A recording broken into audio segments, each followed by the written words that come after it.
Essa semana eu fiquei chocado com uma notícia que eu vi, na verdade que eu recebi, né? Mas tem um doutor que ele é microbiologista e médico, tá?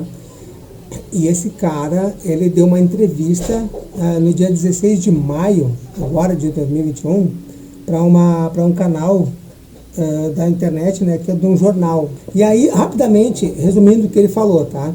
Ele disse que considera, quando perguntado, ele disse que considera os exames feitos hoje para detectar o Covid-19 um grande erro, né? Primeiramente, ele considera a pandemia uma farsa, né, do modo em que ela está sendo mostrada. E aí ele começa a desenrolar, a explicar isso da seguinte forma. O teste de PCR ele foi inventado por um cara chamado Karen Mills. O exame do PCR é um exame bom, funciona, tudo, etc. Só que não para Covid-19. Não só para Covid-19. E aí que está o grande problema. Disseram para gente que a maneira de detectar se você tem Covid-19 ou não é através do teste do PCR. Só que ele não detecta só isso. E não tem como dizer se é o coronavírus, ou se é SARS, ou se é um simples resfriado.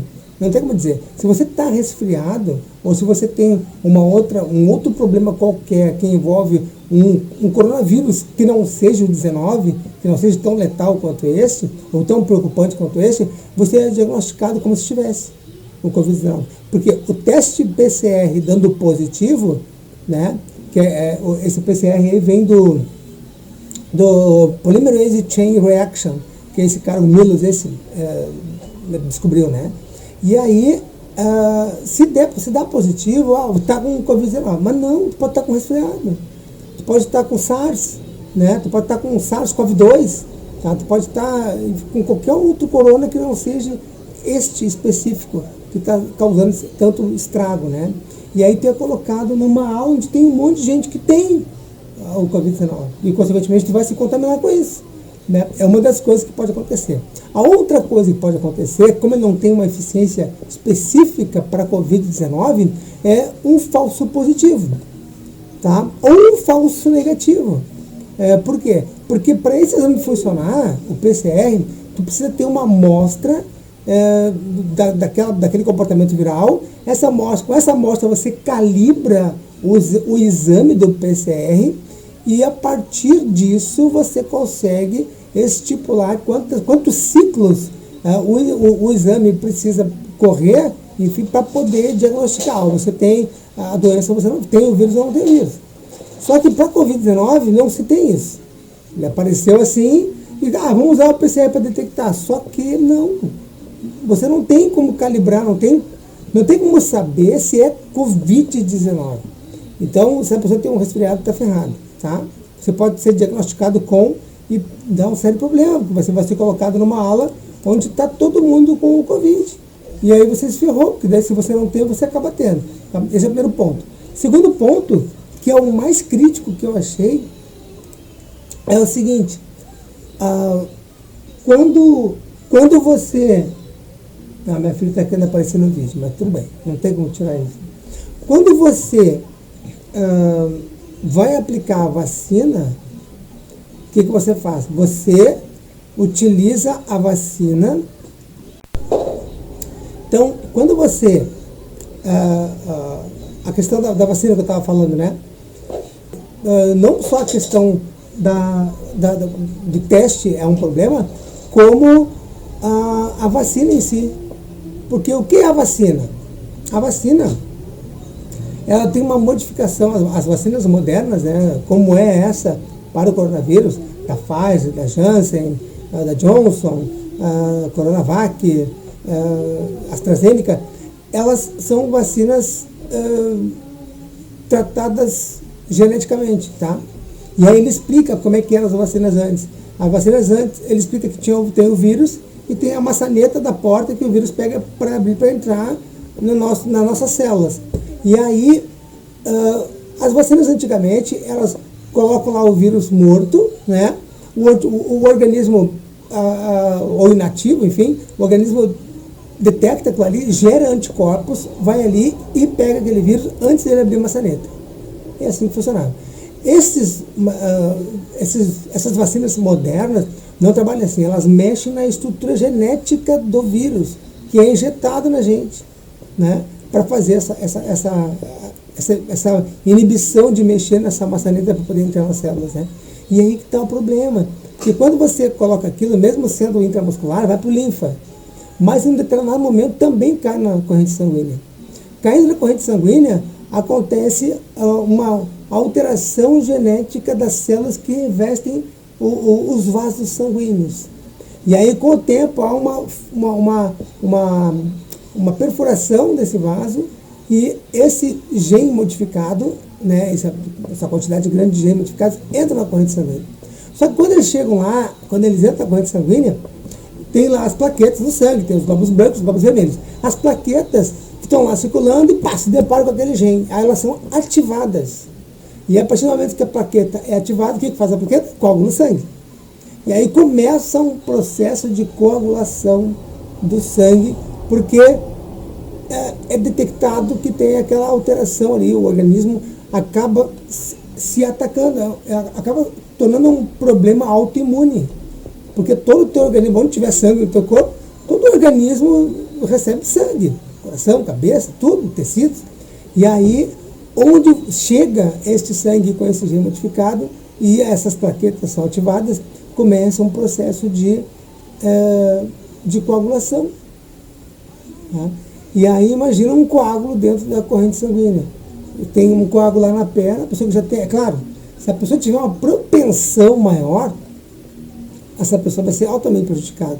Se é uma pessoa, e ele fala também nisso, né, no vídeo, ele diz que se a pessoa tem uma saúde... Então, quando ocorre esse processo da ativação das plaquetas, a pessoa acaba sendo, digamos assim, passando por um processo de coagulação de sangue. E aí pode dar problema desde problema renal, pode dar problema enfim, a pessoa perder um movimento no lado do rosto, dependendo do lado do cérebro em que aquele coágulo chega, é muito grave. E aí ele coloca lá que a gente acaba caminhando, se a gente levar em consideração que todo mundo vai se vacinar e vai tomar a segunda dose, a gente acaba caminhando para um problema sério de continuidade, aí eu acho um pouco exagerado, mas enfim, é o que ele coloca, né, um risco de extinção por conta disso. Porque todo mundo está sendo vacinado. E aí por que eu estou fazendo esse vídeo? Né? Porque eu tomei a AstraZeneca. A AstraZeneca são 12 semanas para a segunda dose. Né? Eu tomei agora essa semana que passou. Então daqui a 12 semanas, na 1ª de setembro, eu vou tomar a segunda dose. Tá? E aí potencialmente eu vou estar protegido contra o Covid-19. Só que daí o que acontece? Acontece o seguinte, é claro, vou fazer um monte de pesquisa para ver até onde isso é verdade, né? Quem é esse Bacard, esse Charity Bacard, ele é um médico alemão, né? Nasceu nos Estados Unidos, na verdade ele é americano, mas tem nacionalidade alemã. E aí ele estava indo para uma reunião com cientistas, com pessoas do Ministério da Saúde lá da Alemanha e tal, etc., para encaminhar essas questões para a Merkel, para ela poder tomar alguma posição em relação a isso e divulgar para o mundo esse problema. Né? Então, vai começar com a Sociedade Científica da Alemanha, e aí essa Sociedade Científica, comprovando isso, vai ampliando e tal, até criar grupos de discussão para dizer, não, nós temos que tomar alguma atitude. Só que nesse meio tempo as pessoas estão sendo vacinadas. Então, está chegando a um percentual aí, tem lugares que está com mais de 70% da população vacinada. E aí? Então, a questão não é nem mais o Covid-19. A questão já é os problemas advindos da vacinação em massa. Esse que está sendo o problema agora. Né? E a gente fica meio sem saber o que fazer. Até que ponto isso é verdade? É claro, tem essas questões, né? Tem a teoria da conspiração, tem uma série de coisas. Pô, mas se vocês virem aqui, eu vou deixar o link aqui embaixo para vocês, para quem quiser assistir os 40 minutos da entrevista, assista. Mas em resumo, é isso que ele fala. Tá? Tanto a falha do teste do PCR, tá? da Polymerase Chain Reaction, quanto do problema da vacina em si e a reação que a vacina pode causar nas pessoas daqui para frente. Porque uma vez colocado na corrente sanguínea, vai ficar lá eternamente, é um sistema fechado, não tem como sair. Então, aquele gene modificado vai ficar lá, e o corpo da gente vai começar a atacar esse gene modificado e vai começar a gerar esse problema. Tem a questão aí do gene estar inativo, dele estar morto, né? Enfim, do vírus estar lá nessa situação, e aí não tem isso, eu não entendo muito bem, não sei, por isso que eu vou atrás da informação.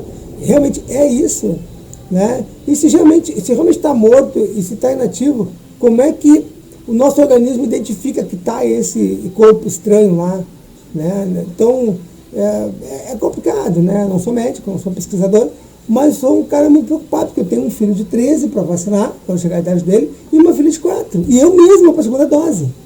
Então, é de se pensar, é de se estudar, é de se ir atrás da informação correta, ver quem é esse Bacardi, ver quem é o Kerry Millers que inventou o PCR, quando é que ele fez, vocês vão ver que o PCR já existe há muitos anos, né? Ele ganhou até um prêmio Nobel, esse Kerry Millers, em função disso, de ter criado esse teste, né? Que é um teste bom, repito, e até o próprio Bacardi fala que é um teste bom, só que ele foi feito verificando ciclos e ciclos e ciclos até calibrar o teste para definir, se a pessoa está com SARS, essa pessoa está resfriada, essa pessoa está com gripe.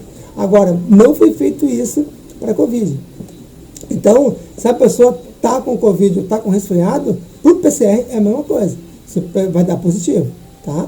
Então, se a pessoa não está com Covid, mas está com resfriado, positivo também. Ele pode estar com Covid, não estar com resfriado e dar negativo. Por quê? Porque não está calibrado para detectar Covid-19. Simplesmente por isso, tá? Pensa a respeito. Está aqui o link embaixo, se você quiser assistir toda a entrevista do Bacardi, está aqui o link, mas resumindo, é isso aí. Preocupante, fiquei muito preocupado.